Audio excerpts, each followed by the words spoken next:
It was a quiet Sunday afternoon when I sprawled on my couch, scrolling through Facebook in my tiny apartment, one I'd earned without a dime from my father, Rick. I liked random photos, my mind drifting, until a picture stopped me cold, a wedding photo. Rick, grinning wide, stood beside a woman I'd never seen, her champagne-colored dress screaming wealth. Two teenagers flanked them, smiling like they belonged. The caption read, "My new family. Feeling blessed." My breath caught. My new family, like I didn't exist. I was 25, long used to Rick's distance. He'd never been a warm father, treating me more like a duty than a daughter. After my parents' divorce at 13, he'd packed his bags, promising visits that never came, his calls fading to excuses. But this? A wedding I wasn't invited to, a life I wasn't part of? I clicked the album, my hands trembling. Photos flooded the screen, ceremony, reception, cake, laughter, everyone smiling, everyone but me. I wasn't there, wasn't even told. My stomach twisted as I scrolled faster, searching for a mistake, a sign I'd misread. Instead, a cousin's comment, "Congrats, Uncle Rick. Beautiful family. Beautiful family." Like I'd never been his daughter. Rage burned through me, sharp and cold. I gripped my phone, knuckles white, tears stinging but refusing to fall. He'd replaced me, erased me, built a new life with her kids, her joy, her celebration, while I was left to find out on a screen.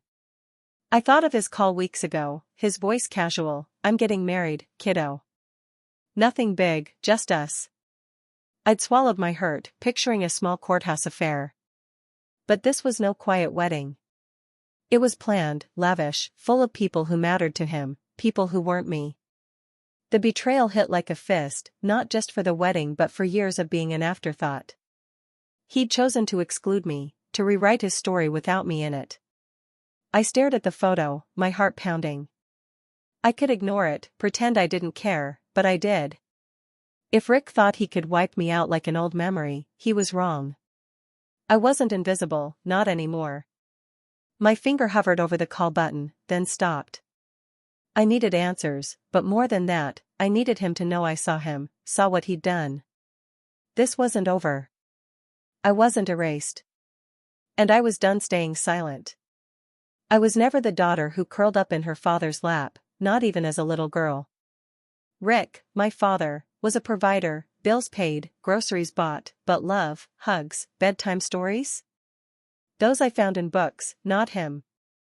He treated fatherhood like a job he clocked out of, his eyes always elsewhere, his voice clipped, distracted. By the time I was 13, my parents' marriage unraveled, and I stood with Mom in the doorway, watching him pack his suitcase. "You can visit anytime," he said, tossing the words like loose change. I clung to them, believing he meant it. He didn't. Visits never happened. Calls dwindled to once a month, then less, each one shorter, his excuses sharper. "Work's crazy, Tessa. Maybe next weekend." I'd nod, even though he couldn't see, and hang up, staring at the phone, willing it to ring again. It rarely did. Birthdays passed with a card, maybe a check, never him. I learned to stop waiting, to bury the ache of his absence, but it lingered, a quiet bruise I carried into adulthood. At 16, I wrote him a letter, spilling my hurt, "Why don't you call? Don't you miss me?" I mailed it, hand shaking, hoping he'd show up. He didn't. A week later, he called, voice gruff. "I'm busy, kiddo. You're fine, right?" I said yes, because what else could I say? I wasn't fine, but he didn't want to hear it. By 25, living in my own apartment, I'd built a life without him, no help, no calls, just me.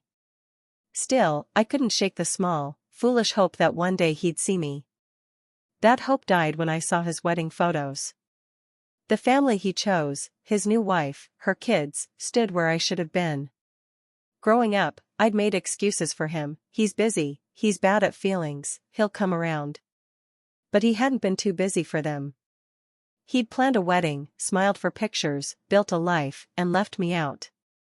The neglect wasn't new, but this was different, deliberate, final, like he'd erased me from his story. I sat on my couch, the Facebook album still open, my chest tight. Rick had never been a father who stayed, but I'd never thought he'd replace me so completely. The girl who waited for his calls, who saved his rare voicemails, was gone. In her place was someone new, angry, hurt, but awake. I wouldn't let him rewrite me out of existence. Not this time. My finger hovered over his number, weight of years pushing me to act, to make him face the daughter he'd left behind. A few weeks before I found the wedding photos, my phone rang, Rick's name flashing on the screen. It was rare, his first call in months, and my stomach knotted, a mix of hope and dread. "Hey, kiddo," he said, his voice light, like we talked every day. "Just wanted to let you know I'm getting married. Nothing big, just the two of us." I sat on my apartment floor, clutching the phone, trying to process. Married? I swallowed my hurt, picturing a quiet courthouse ceremony, no fuss. "Congrats, Dad," I managed, forcing a smile he couldn't see. "Sounds nice." "Small, you know," he added, almost too quick. "Just me and her." I nodded, even though he wasn't there, telling myself it wasn't a big deal. Maybe he wanted it simple, private. I'd never been part of his life anyway, why expect an invite? But his words stuck, a promise I clung to, foolishly believing he'd at least tell me when it happened. The call ended fast, his usual excuse, work, busy, talk soon. I stared at the ceiling, brushing off the sting, convincing myself small meant small. Then I saw the Facebook photos. Not small. Not just the two of them. A lavish wedding, elegant venue, dozens of guests, a towering cake, his new wife in a champagne gown, her teenagers beaming beside him. The album was a gallery of joy I wasn't part of, each picture a slap. My new family, he'd written, like I was a footnote he'd erased. The call hadn't been a heads up, it was a lie, a way to keep me out without admitting it. I scrolled through the photos again, my chest burning. The reception hall glowed with chandeliers, tables draped in silk, everyone smiling, Rick most of all, like he'd found something he'd never had with me. Her kids stood front and center, part of his beautiful family, while I'd been left to find out online, like a stranger. He'd planned this, invited them, celebrated with them, and told me it was just the two of us to avoid the truth. My hand shook, anger replacing the hurt. Rick hadn't forgotten me, he'd chosen to exclude me, to build a life where I didn't fit. The lie wasn't just about the wedding, it was years of neglect wrapped in a casual excuse. I wasn't his daughter in that moment, just a problem he didn't want to deal with. I closed the app, my heart pounding. He thought he could bury me in his past, but I wasn't invisible. Not anymore. I needed him to know I saw his lie, and I wasn't going to let it slide. My finger hovered over Rick's number, the wedding photos still searing my mind. I couldn't swallow his lie anymore, his claim of a small wedding while he celebrated with a new family. I pressed call, heart pounding, determined to make him face me. The line rang twice before his voice came through, calm, casual, like nothing was wrong. "Hey, Tessa," he said, as if I was just checking in. I gripped the phone, steadying my voice. "Congratulations, Dad. Saw the pictures. Beautiful ceremony." A pause, heavy, like he hadn't expected me to know. "Oh, thanks, kiddo," he mumbled, the nickname grating. I pushed forward, my tone sharp. "Must have been nice to have your whole family there." Another pause, longer. "Tessa, he started, but I cut in. "You said it was just the two of you. Small, right? That's what you told me." My voice trembled, but I held firm. He sighed, defensive. "It was small, just close friends and her kids." "Her kids," I repeated, the words bitter. "They got to celebrate, but your own daughter didn't?" "I found out on Facebook, Dad." He exhaled loudly, the sound he made when cornered. "Listen, I didn't think you'd want to come. With your mom and all, I didn't want it to be awkward." I laughed, cold and sharp. "Don't blame Mom. You chose to leave me out." That was you. Silence stretched, his usual escape, but I wasn't letting go. You didn't think I'd want to come? I said, voice shaking with disbelief. Since when do you decide what I want? He muttered, it wasn't like that, Tessa. But it was. You replaced me, I said, my throat tight. You wrote my new family like I was never yours. He sighed again, softer. I didn't mean to hurt you. I've moved on, Tessa. I have a new life now.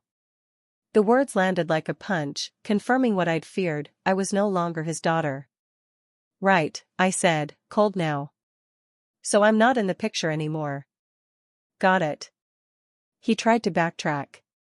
That's not what I meant, but I cut him off. Don't act like you care now. You made your choice.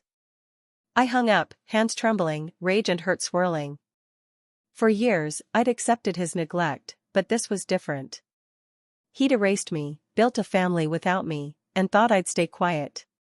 I wasn't the girl who waited for his calls anymore. I opened Facebook, the photos staring back, and knew I had to do more. He'd feel what it was like to be shut out, just like he'd shut me out. This wasn't over. I stared at Rick's wedding photo on Facebook, his smile mocking me, his new family glowing in a life I wasn't part of. The call hadn't been enough, he'd dismissed me, like always. I wasn't going to stay silent. My hand shook as I typed, "Congratulations, Dad. Wishing you and your new family happiness. Since I wasn't invited, I'll celebrate from afar, like you always made me do growing up. Cheers." I hovered over the post button, heart racing. I wasn't usually this bold, but his betrayal had snapped something in me. I pressed post. Notifications flooded in, likes, comments, shares. Family members messaged, shocked, "Tessa, you weren't there? Is this true?" Others, from Rick's side, tried to smooth it over, maybe it was a mistake. Don't air drama online. Then, the one I'd waited for, Rick commented, "Tessa, can we talk? Call me." I smirked. Hours ago, I was nothing to him, now, he was scrambling. For the first time, I had his attention, and it felt like power, sharp and new. I scrolled through the album again, the perfect moments I'd been excluded from. A cousin's comment, "Beautiful family," stabbed at me. He'd erased me, but I wasn't invisible. I wanted everyone to know. I typed again, under his post, "Thanks for the love, everyone. Just clarifying, I wasn't invited. Dad chose his stepkids over his own daughter." I posted, my pulse pounding. More reactions poured in, gasps, questions, some calling Rick out. I'd lit a match, and it was spreading. A friend messaged, "Tessa, this is wild. He didn't tell you?" I replied, "Nope, found out here." The truth was out, raw and public, and I felt alive, like I'd reclaimed a piece of myself. Rick's comment stayed there, pleading, but I ignored it. He'd built a life without me, now he'd face the consequences. I imagined him staring at his phone, tense, realizing he couldn't control this. For years, I'd been the one waiting, hurting, hoping. Now, he was the one chasing. I leaned back on my couch, the screen glowing with notifications. I'd always been the quiet one, accepting his neglect, but not anymore. This wasn't just about the wedding, it was about every missed call, every broken promise.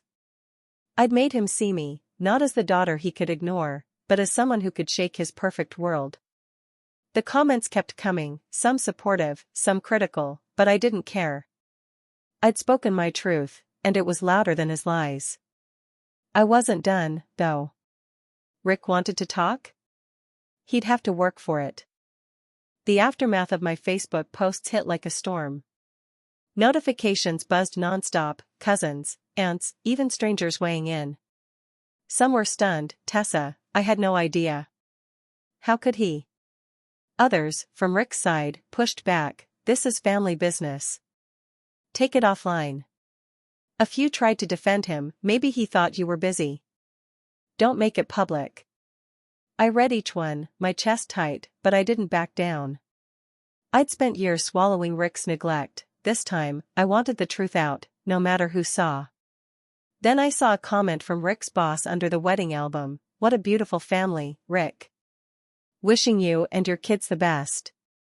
Kids, plural, like I was part of his happy picture.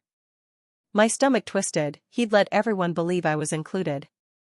I replied, fingers flying, "Actually, I wasn't invited. Rick chose his stepkids over his own daughter. Just clarifying." I posted, heart pounding, knowing this would hit harder. His boss would see, his colleagues, his new life exposed as a lie. More messages poured in. A cousin wrote, "I thought it was small. He told us no one was there." Another relative scolded, "Tessa, this looks bad for the family." I didn't care about optics. Rick had erased me, and I was done protecting him. My phone pinged again. Rick, texting, "Tessa, please call. We need to talk." I ignored it, savoring the shift. For once, he was the one desperate, his perfect image cracking under the weight of my words. I scrolled through the comments, some calling me brave, others petty, but one stood out, a friend of Rick's. "He said it was to avoid drama with your mom." I laughed bitterly.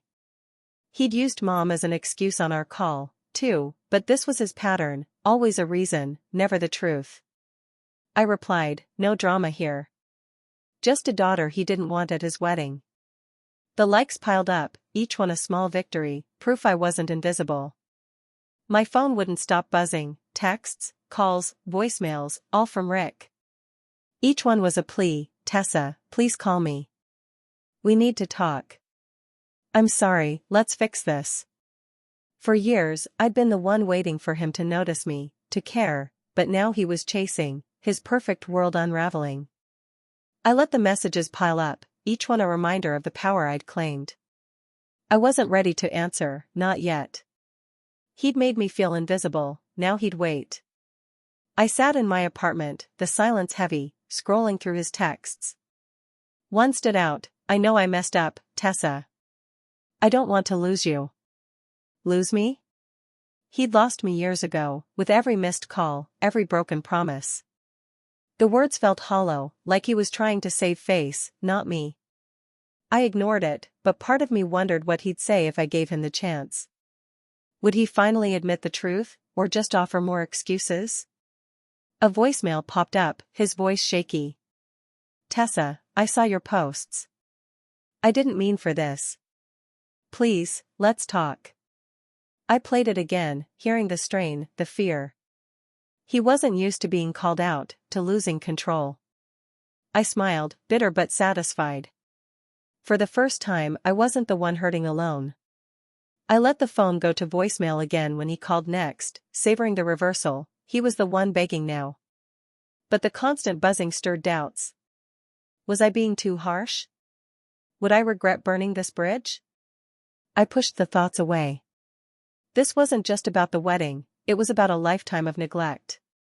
He'd chosen his new family, left me to find out online. I deserved to stand up, to make him feel the weight of his choices. Still, I wondered what I wanted next, closure, revenge, or something else. By evening, another text, "I'll come by tomorrow if you don't answer. I need to see you." My stomach twisted. Face him? The idea made my skin crawl, but it also sparked curiosity. What could he say that his posts, his silence, hadn't already said? I didn't reply, but I didn't block him either.